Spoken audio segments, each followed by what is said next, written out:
Secret of Success Cost-Effective IT Strategies.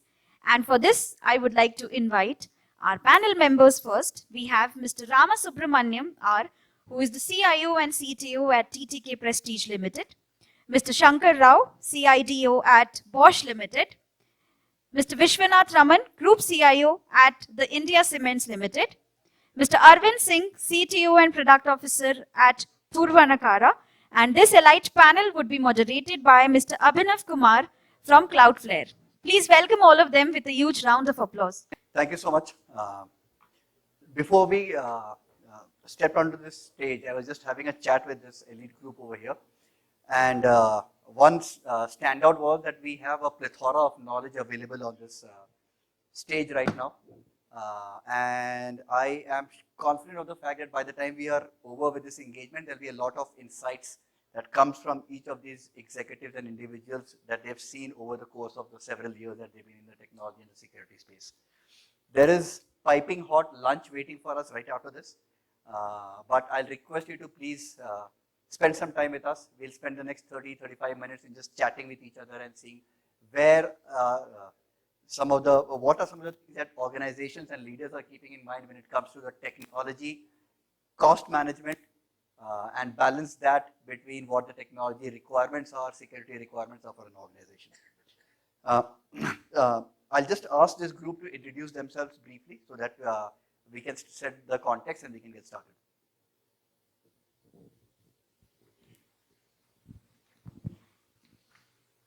Good afternoon, everyone. So, I am Ramasubramaniam, working as a Chief Information Technology Officer for TTK Prestige.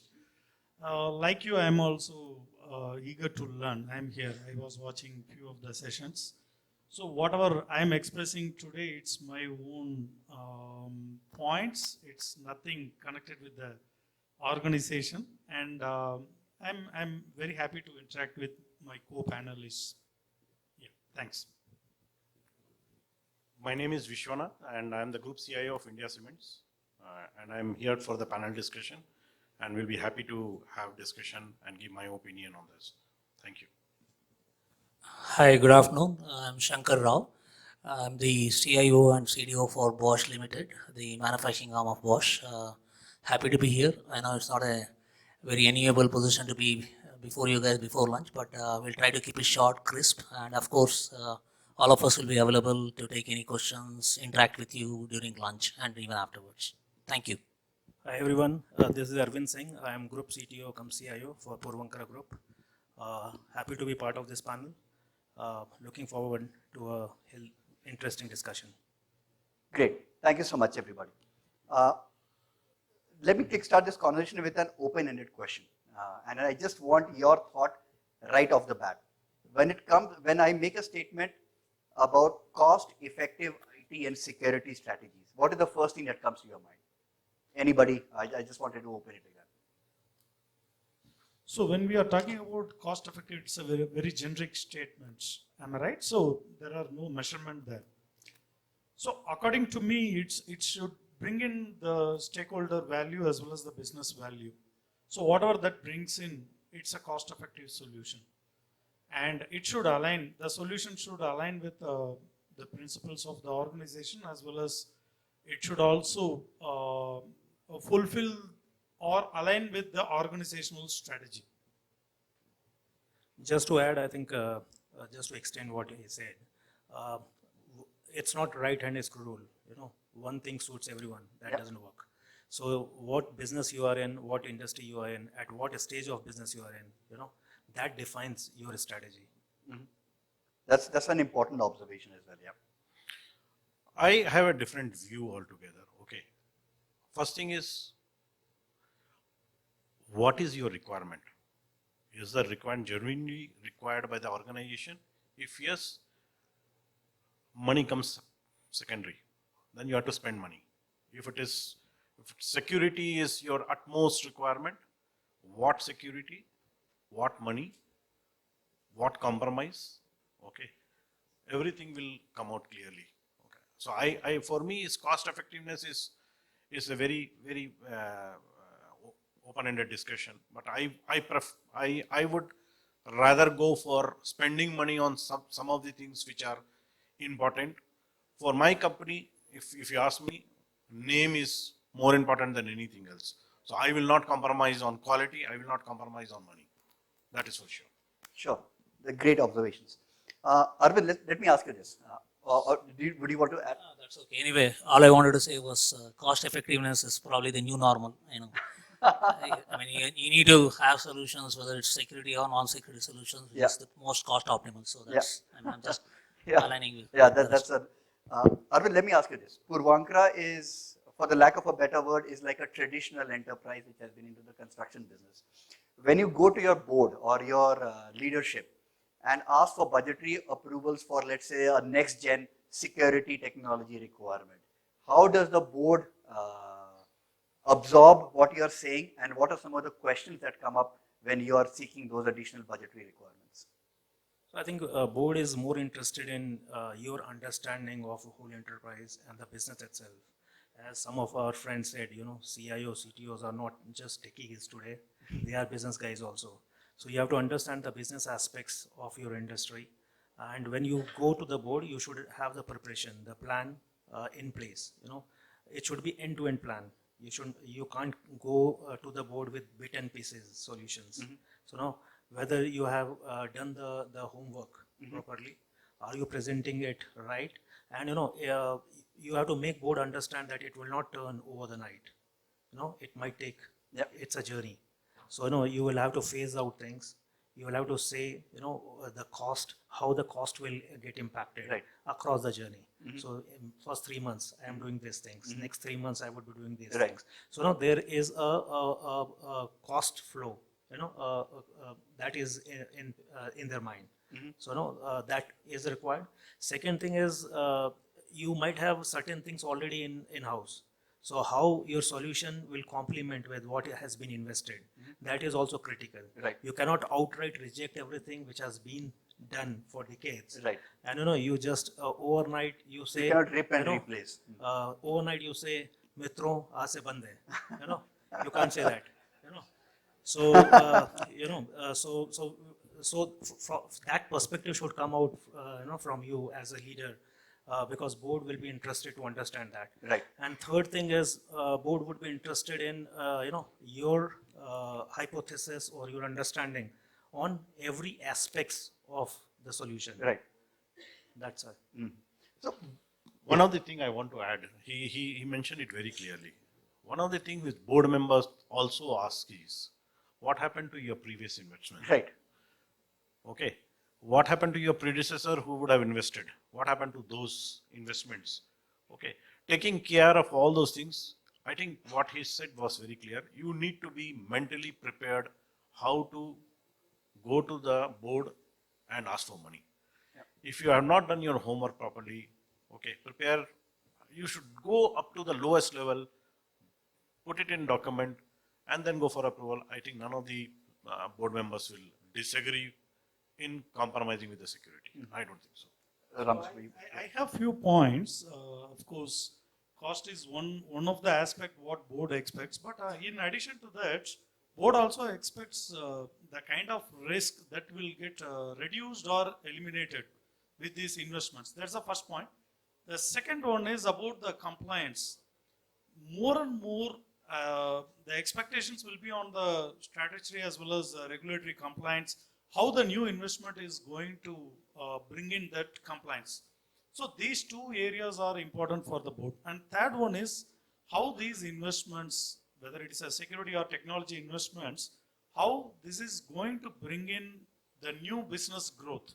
So of course, end of the day, the investments are for generating the revenue. Am I right? So all these three are important. The fourth one is, of course, we might have also come across several assessments, gap assessments, security assessments. Is there any relation to that? So if we have some relation to that and then we are going for some investment, seeking some new investments, of course we can also put on the table saying that these are the assessments that has been done, and then we would like to take up the new investments to overcome these new risks. So certainly board will be appreciating and then they will be looking into it. Just to add one liner, I think for CIOs or CTOs, it's easy now comparative to 5 years Yeah, ago, because board also appreciates the need of Yeah. security solutions. It's only the way you need to put it right. Yeah. So we have Shankar from Bosch, and for the lack of a better word, the other people in this group are from traditional Indian organizations. What's your perspective between how leaders from a global MNC compared to a Indian organization operates and behaves when it comes to budgetary approvals, requirements, etc.? We do have a fair amount of autonomy as far as the regions are concerned, but at the same time, just to give an example of Bosch, right? Bosch is publicly listed company in the entire world, only in India. Oh, is it okay? So Bosch is basically 92% of Bosch is held by a private is a trust, more for a charitable trust.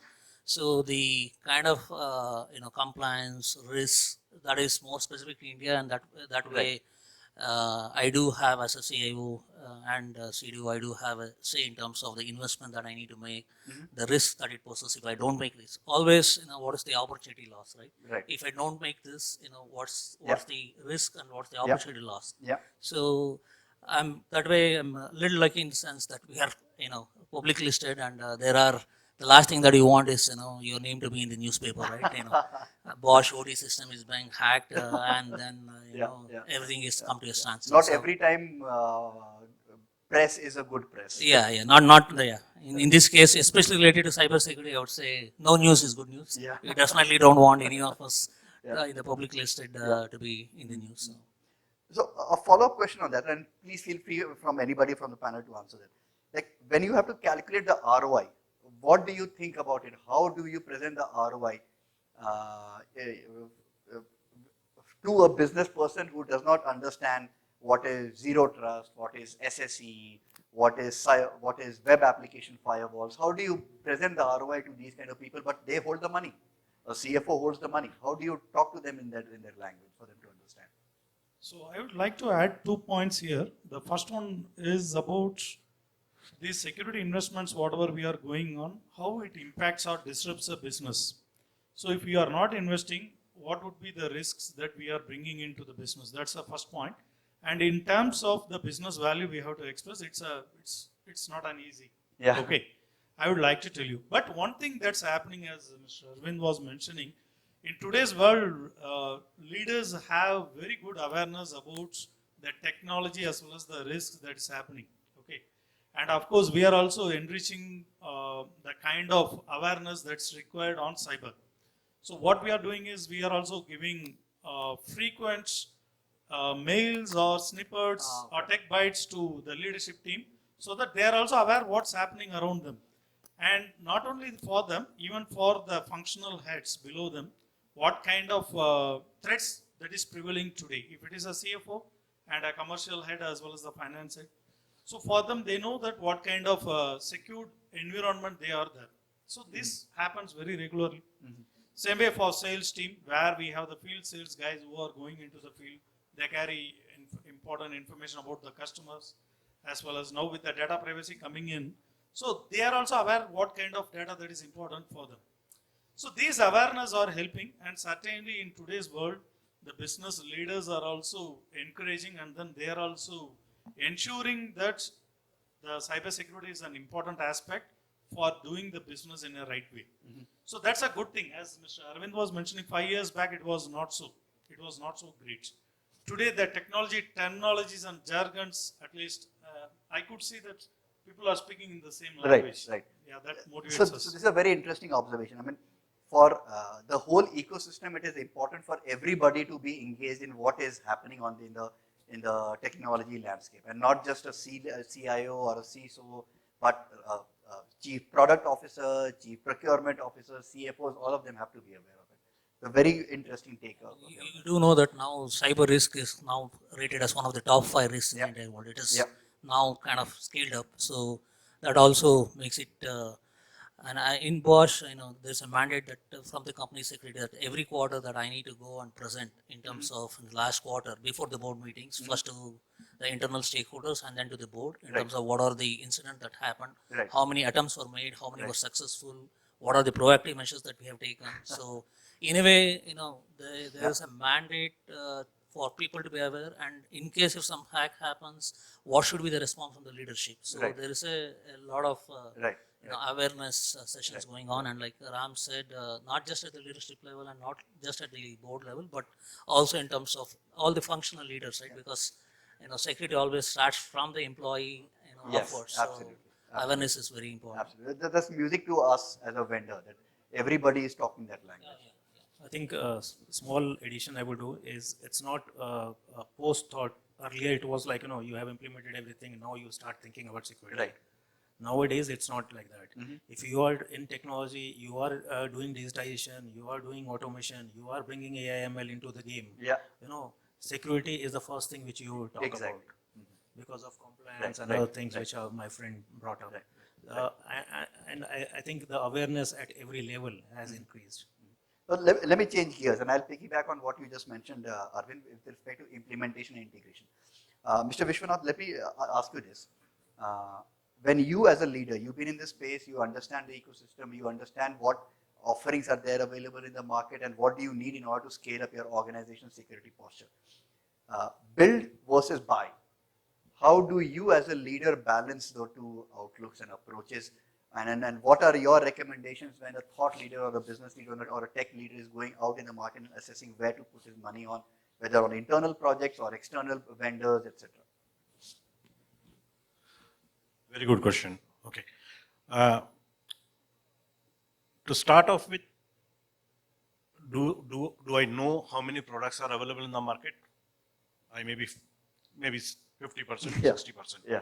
Every day there is a new vendor who comes and he tells, you have evaluated this vendor, he has this failure. I am better than him. I am better than him. Okay, so that is the best strategy for us. आपस में लड़ाई करा दो, जो बढ़िया है उसको ले लो. Okay, that is one. But build versus, okay, I don't think build is now going to exist for a longer period because you don't have that capability. Building that capability, I have my own, I may be wrong, but I prefer, if you have a better option, buy. Do you have everything with one vendor? You may not, okay. But try to see whether you can restrict yourself with max 2 to 3 vendors and see, because the challenge for a customer like us is, if you have too many vendors, they will raise fingers saying that it's not my problem, it's their problem, it's not their problem, it's their problem. Okay, so it becomes very challenging. So try to limit yourself with your, and see how best one vendor or max 2 vendors can give you. Right. Okay, rather than building this in the house and all those things is next to impossible. This is my viewpoint. That's a good point. I mean, there's something that came out in the survey as well that I talked about in the morning, that it doesn't mean that a large vendor ecosystem is solving a lot of your problems. Actually, it's complicating your problems. I think large vendors are keeping it open for small vendors to come. Any solution you talk about, it's not complete today. Exactly. Even you talk about big like Salesforce or it's not complete. Okay. You will get the structure. You will need a small vendor to help you. So that's one thing. I think just to extend build versus buy, my view is, it's about focusing on your strength. So you might not be, a technology company in all respect. Right. So now, why not use the available platform, which is which people have invested, and they might be addressing some niche areas where some edge they might have. So why to recook things? So I would say that, as my friend said, build would be becoming absolute with low code, no code. Even it's like people are doing plug and play, building things fast. So building from scratch, building a platform would be a past thing, I would say. Well, this is the norm. More or less, people are looking for out-of-the-shelf products, out-of-COTS product, what we call. But unless there is a very unique requirement where any out-of-the-shelf product meets only 40% of your needs, then you probably want to go more with the buy. You don't want to reinvent the wheel. So do you think a digital native, like for example, we know Netflix does a lot of things on their own. Do you think that there is a technology requirement, a threshold beyond which a digital native or a smart technology ecosystem would be able to build and then what could be that kind of a threshold beyond which a technology heavy company would look at build solutions rather than buy solutions. If you have heard of 𝗤𝐵.AI, Mm-hmm. 𝗤𝐵.AI, talks about, I'm meeting with them tomorrow. They basically talk about completely, developing a code in a matter of Minutes. minutes, right? Yeah, I need to see them, but there are so with the advantage of Gen AI and advanced machine learning, so things are moving. So it could be, there is a stage where you could actually develop applications in-house at a much faster speed and catering to your specific needs compared to a buy. So it's kind of exciting times ahead with a lot of advent of new technologies. So really interested in what's going to happen. And that's what I had on my earlier presentation as well, that we feel that forget 30 years, 10 years, 3 years or 3 months, 3 quarters is what people will innovate. And that is what we are seeing from work from home, from AI-led technologies, and those things are here to stay for the long term. Okay. We spoke about people as well. We had a couple of presentations where we spoke about people as a challenge. And would you comment on talent availability in India?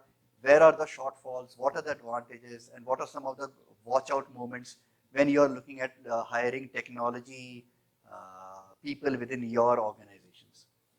So I would like to take this. The new age millennials, the request is that they need to have the learning habits. So we don't want any creamy layer when we are going for recruitment. The first and foremost skill what we look at is whether they have the learning attitude and accepting the failure. These two are important. So this is a request to the millennials also. Why I'm saying is, in today's world we are seeing the technology life cycle. You can see that the pace at which the new technologies are coming up, the same pace these technologies are getting obsolete or superseded with the new set of technologies. So I can't master with one set of technology and then I can't operate with that technology. By the time I have become master on the technology, by the time the technology would have phased out. So the learning habit is the first one. The second one is accept the failure, and so that you learn something out of that and then invest once again, so that the same mistakes or whatever the failures that has happened, that can be phased out. These two are very important for us. The third one is about ensuring that the business acumen, that's very important. So let us take the information security. Information security or cyber security cannot exist alone on its own unless the specialist or understanding about the business model. This is very important in today's world. So let us take the generative AI. So when generative AI has come up, how we are enriching the knowledge, the threat coming out of this free flow of threats that is arising out of the generative AI. So how we are educating our business leaders, you should be very cautious.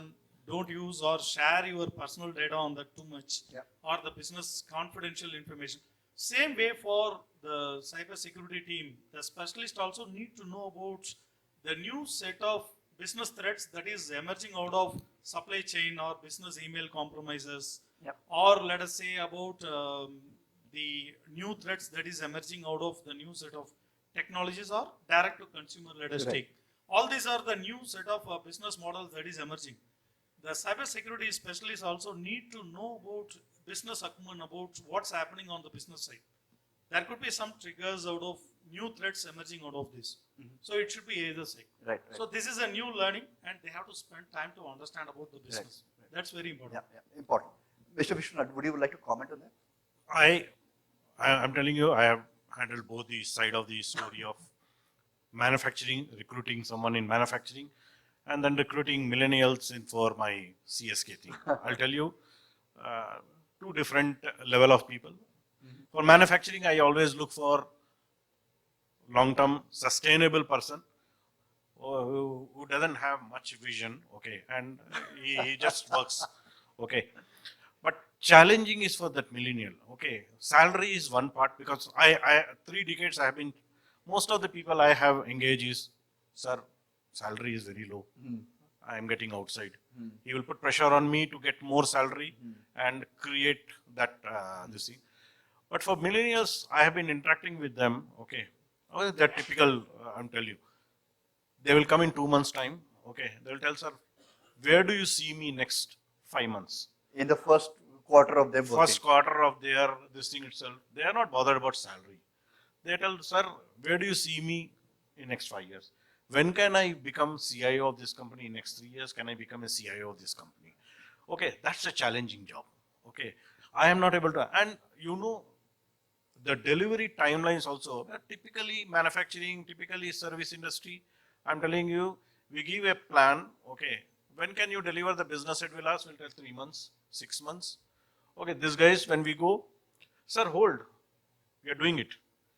In 15 minutes, 20 minutes, something they will make it for you. Create for you. They will create for you. So I see those people are very energetic.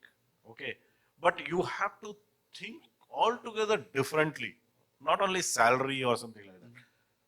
For their sustainability, if you want them to grow in the organization, what is the organization Giving back. Giving back to them so that they can grow. Salary is, I'm telling you, for those millennials, salary is immaterial. Secondary. They don't even talk. When you do interview, you know, they don't talk. Sir, kya karna hai? You tell me what am I supposed to do. No, I don't like this job. They tell in front of you, they will tell they are not. I am going for some of the campus interviews and all those things. I'm telling you, those guys have done excellent work. Awesome. They have done some excellent work during their this thing. Right. I got some good feedback about the way they are been engaging themselves and all those things. But one thing I feel for them is, it will change. Okay. For the traditional Indian companies, okay, we don't like those cultures. Okay. The way they want to. Indian culture is haji, haji, and if you go for a typical Reliance or India Cements also, we want haji sir, haji sir. These guys will never. I still see people touching the legs of some of the people. These guys are shaking hands and all those things. I think this topic, we should put a full stop here. I don't think it's a very long discussion we can do it. But I'm telling you, millennials are millennials. They cannot compete with the existing team and all those things. One question: is there a talent crunch in India, or you think talent is available? Talent is available. The problem is the change, or they want to learn something new. That is not there with the current set of people. Okay, there are new people who wants to learn, but they want to learn their way. Right. You can't force him to learn what you want to learn. Right. They want to learn their technology their way. Yeah. They want to develop something in their way.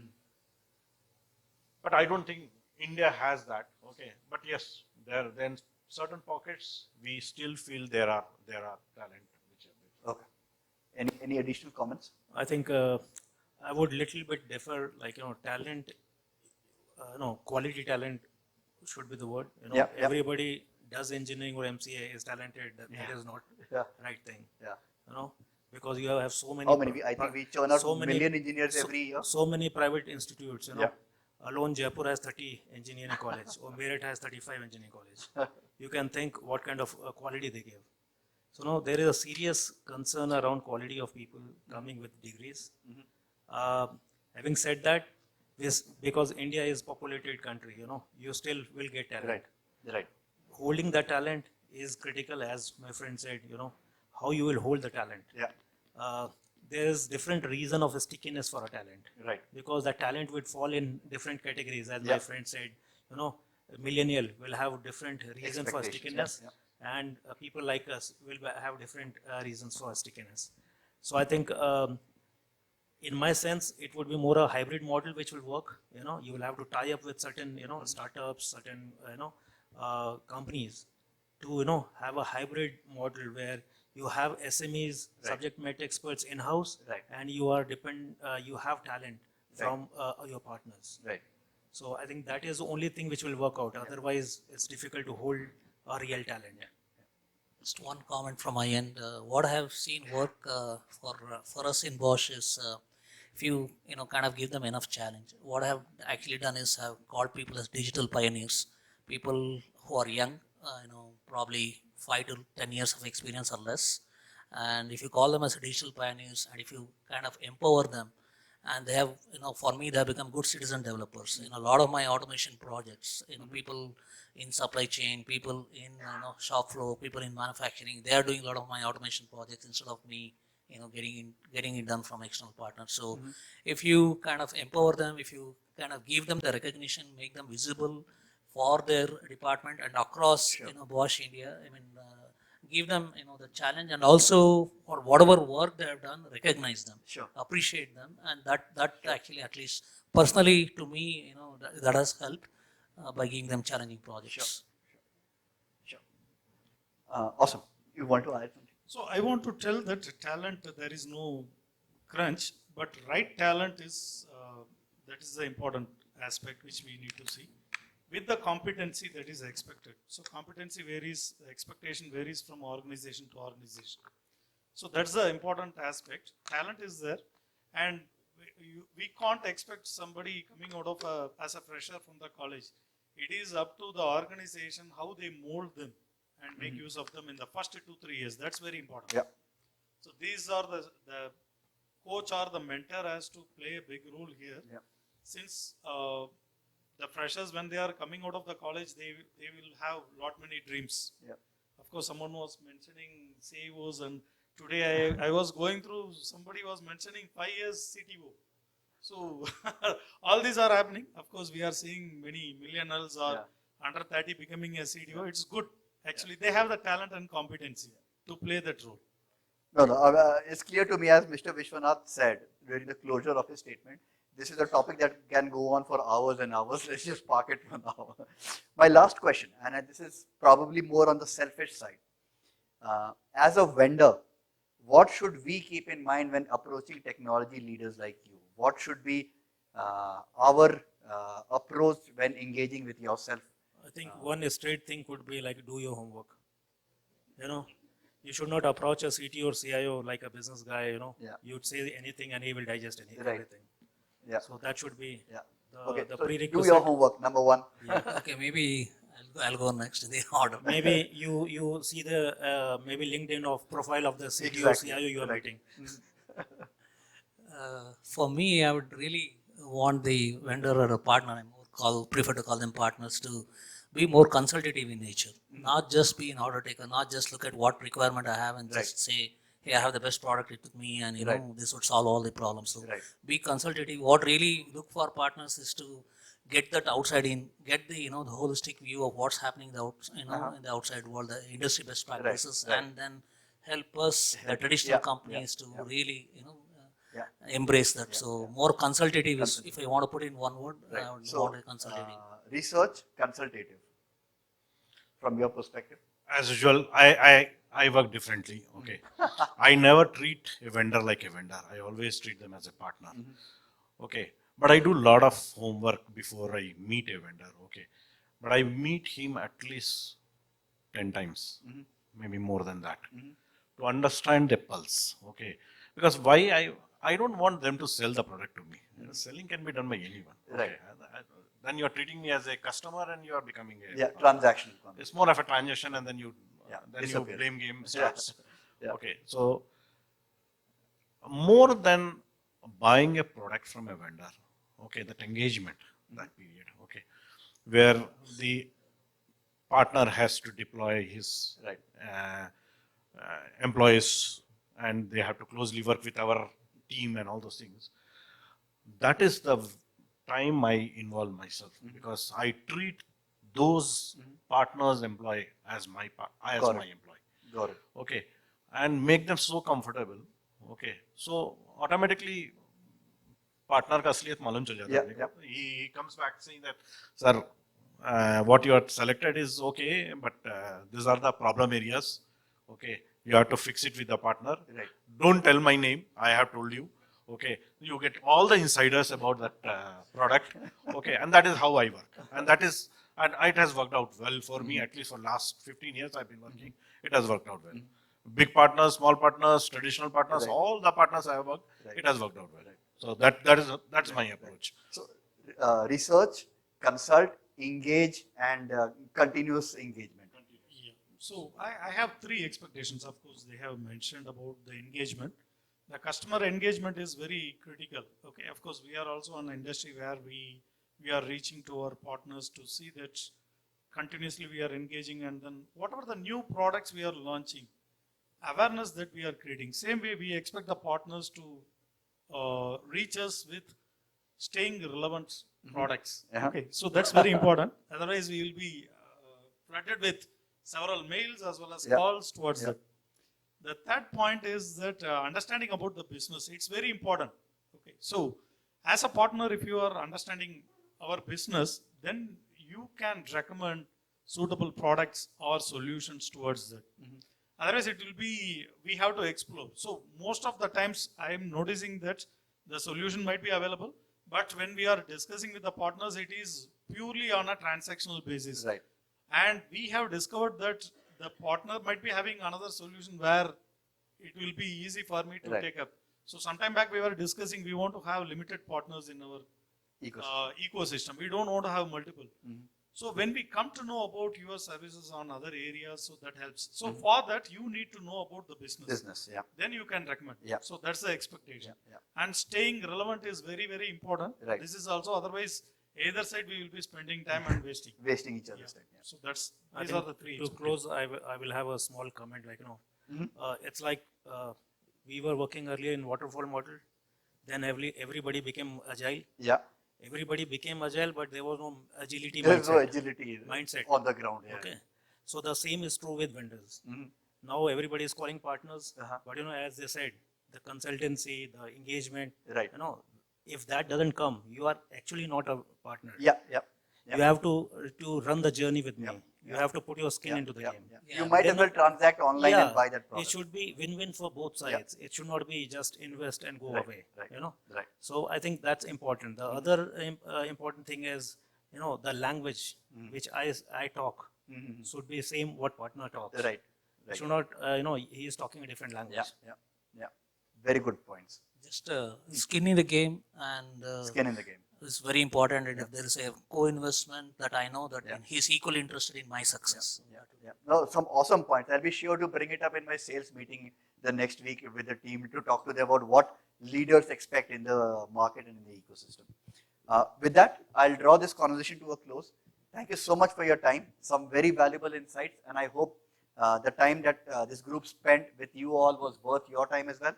And we look forward to continue the conversations during lunch and beyond. Thank you so much. And before Thank you. lunch, it was very tough. It's very tough to hold lunch. Great. Thank you so much to all our panel speakers.